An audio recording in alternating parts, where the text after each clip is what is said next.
তাৰ বাবে নহ'ব অলপো চিন্তিত কাৰণ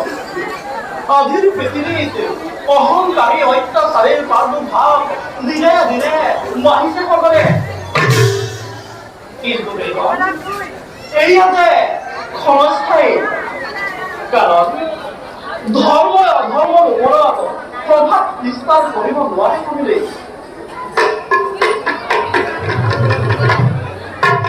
উচিত কথা কৈছা দাদা কৃষ্ণ অধৰ্মই ধৰ্মৰ ওপৰত প্ৰভাৱ বিস্তাৰ কৰিব নোৱাৰে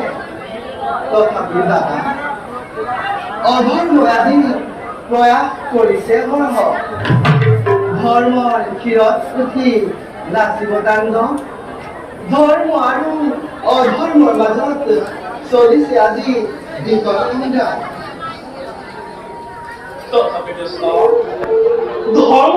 ধৰ্ম যে পৰাজয় নহয় সম্ভৱ কাৰণ তুমি আমি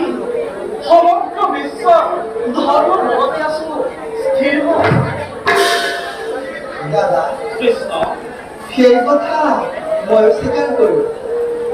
কিন্তু আজি বাৰে বাৰে ধৰ্মৰ অস্তিত্ব কৰিছে সংকটে সেয়া জানো শুভ লক্ষণ দাদা কৃষ্ণ মই বুজা নাই তব কথাৰ ৰহস্য দাদা কৃষ্ণ সেই কথা তোমাক পাছত বুজা কিন্তু দাদা বাৰে বাৰে মনত মোক এনে ভাৱ হ'ব লাগিব অচিৰতেই যেন দৰকাৰটো হ'ব বিপৰ্যয়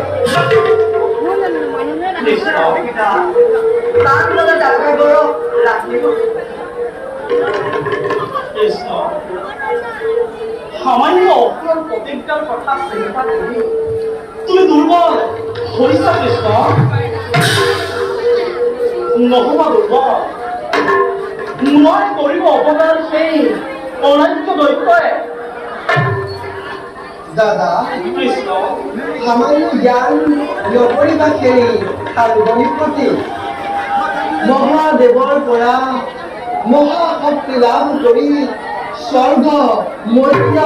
পদাৰ্থ পৰিলক্ষিত আৰু দাদা কৃষ্ণ নিজ প্ৰতিশ্ৰুতি ঘূৰাবৰ হেতু নিশ্চয় আহিব সি দ্বাৰকাকো দেখছি